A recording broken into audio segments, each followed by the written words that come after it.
આજે આપણે ખૂબ જ પવિત્ર અને પ્રેરણાદાયક પ્રસંગ ગુરુ પૂર્ણિમાની ઉજવણી માટે અહીં એકત્રિત થયા છીએ.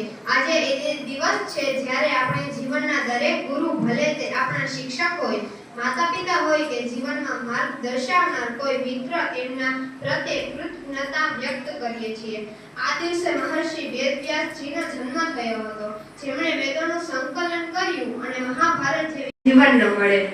ચાલો આપણે ગુરુ પૂર્ણિમા પર સંકલ્પ લઈએ કે ગુરુઓના માર્ગદર્શન પર ચાલીએ અને પોતે પણ બીજાના જીવનમાં પ્રકાશ ફેલાવનાર ગુરુ બનીએ. યોધ્યગતાત સંબભુવ સમેન્દ્રો મેધયા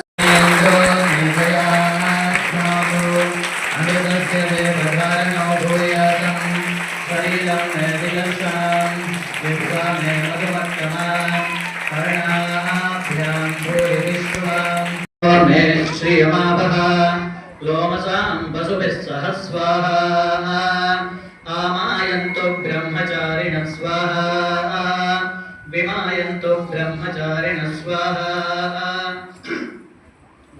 ગ્રેટિટ્યુડ થવું છે, આભાર દર્શન કરવાનું છે કે આપણે જ્યાંથી કંઈક લઈએ એને આપણે આભાર માનવાનો છે. ગુરુ બે પ્રકારના હોય, શિક્ષા ગુરુ, દીક્ષા ગુરુ. પછી તમે નાના છો એટલે દીક્ષા ગુરુ